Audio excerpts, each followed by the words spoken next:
ॐ सहनाववतु सहनौ भुनक्तु सह वीर्यं करवावहै तेजस्विनावधीतमस्तु मा विद्विषावहै। ओम शांति शांति शांति। हरि ओम। तो अर्जुन आगे कहते हैं, विस्तरेण आत्मनः योगम विभूतिम च जनार्दन भूयः कथया तृप्ते शृण्वतः न अस्ति मे अमृतम। तो हे जनार्दन, अपनी योग शक्ति को और विभूति को फिर भी विस्तार पूर्वक कहिए, क्योंकि आपके अमृतमय वचनों को सुनते हुए मेरी तृप्ति नहीं होती, अर्थात सुनने की उत्कंठा बनी ही रहती है।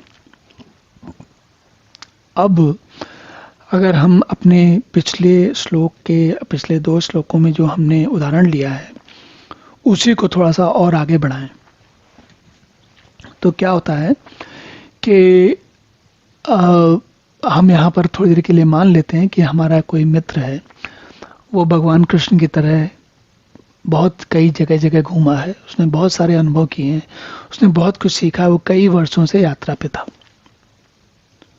और यात्रा करने के बाद अब जब वापस लौटा है तो हम दोनों लोग मिले और मिलने के समय अब क्या हो रहा है, हमको हमारा ही मित्र है लेकिन कई वर्षों के बाद मिला है और मिलने के बाद हमें ये समझ में आ रहा है कि उसने बहुत कुछ जीवन में सीख लिया। मैं वहीं का वहीं रह गया लेकिन मेरा मित्र बहुत आगे बढ़ गया।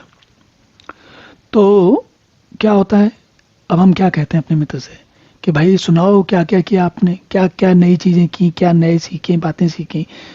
अभी तक वो मित्र आपको झलक दे रहा था कि उसने बहुत कुछ कर लिया है, बहुत कुछ देख लिया है।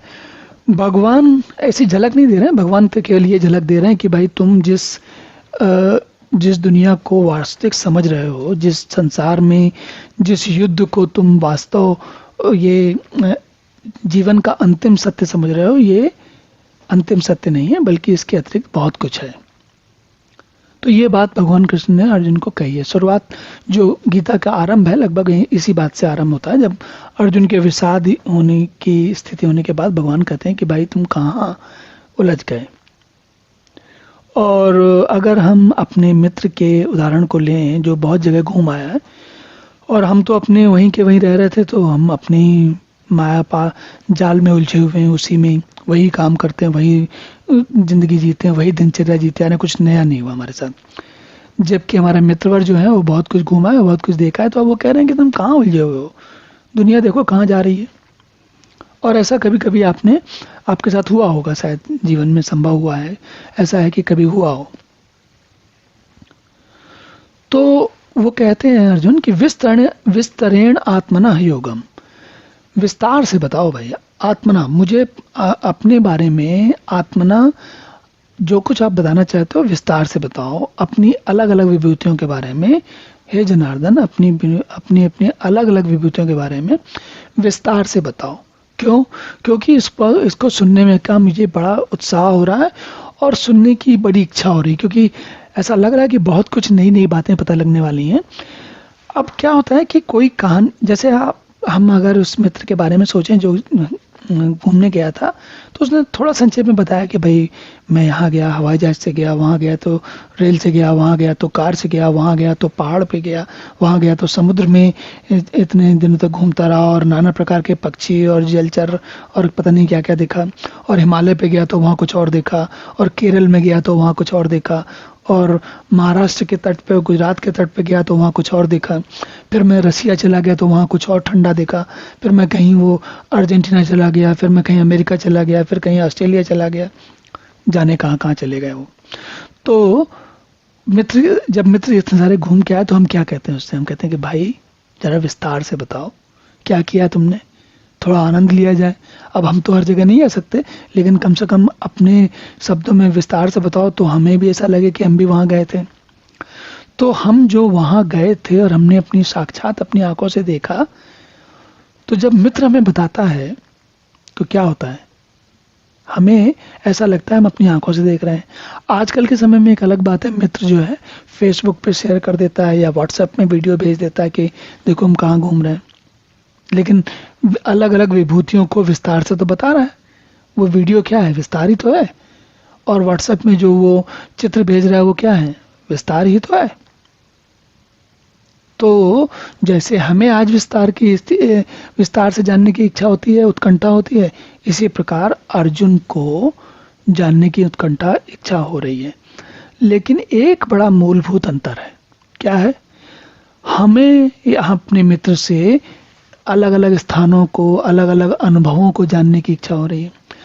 अर्जुन को उन अनुभवों में परमात्मा या भगवान कृष्ण कैसे व्याप्त हैं, कैसे उनके कारण सब कुछ चल रहा है, तो दृष्टि अलग है। क्या दृष्टि अलग है? हम अपने सांसारिक मनोरंजन के लिए देखते हैं, और अर्जुन एक तो पहले ही अर्जुन का जीवन ही कुछ अलग प्रकार का है। वो मनोरंजन का तो अधिकता अभी तक स्थान रहा ही नहीं उनके जीवन में। और दूसरी चीज भी ये भी है कि युद्ध जो इतना दुर्घोर से जो युद्ध होने वाला है, महायुद्ध होने वाला है, उसकी तैयारी में जा रहे हैं। तो वो अभी वो मनोरंजन के लिए नहीं जाना चाह रहे, लेकिन उनको ये समझ में आ गया है कि यहाँ कुछ विशेष मिलने वाला है। तो उस विशेष को जानने की अर्जुन की उत्कंठा बड़ी तीव्र हो गई है, और इसलिए वो पूछ रहे हैं। और एक और भी बात है यहाँ पर, बड़े ध्यान से समझने की बात है, क्योंकि इसके आगे के श्लोकों में अब भगवान के विवरण आरंभ हो जाएंगे, और उन विवरणों में हम देखते चलेंगे। लेकिन उन विवरणों की जो भूमिका है, वास्तविकता है, उस पर हमें बहुत ध्यान से देखना चाहिए। अभी वो क्या है कि भगवान कैसे अलग अलग कैसे व्याप्त हैं, इसको जानने की उत्कंठा या इच्छा, या उसका हमारे ऊपर प्रभाव क्या होता है, वो हमें जरूर समझना चाहिए। अभी क्या होता है कि भगवान को हम एक और व्यक्ति की तरह मानते हैं। जैसे अर्जुन के लिए भगवान कृष्ण क्या है, एक और व्यक्ति हैं जो उनके आसपास खड़े हुए हैं। लेकिन जो ये आगे अब भगवान बताने वाले हैं, उससे वो व्यक्ति के आकार से पूरा संसार बन जाएंगे, पूरा ब्रह्मांड बन जाएंगे। तो दोनों में बहुत मूलभूत अंतर है, और यही बात भगवान हमको भली भांति समझाना चाहते हैं। और इसीलिए अर्जुन को मन में ऐसा प्रश्न आया है, क्योंकि भगवान की प्रेरणा हुई, और अब भगवान उसको अगले श्लोकों में विवरण में बताना चाहते हैं। तो चलिए अब उस विवरण को देखते हैं कि विवरण में भगवान क्या क्या बताते हैं और कैसे कैसे बताते चलते हैं। ओम पूर्णमदः पूर्णमिदं पूर्णात् पूर्णमुदच्यते पूर्णस्य पूर्णमादाय पूर्णमेवावशिष्यते। ओम शांतिः शांतिः शांतिः।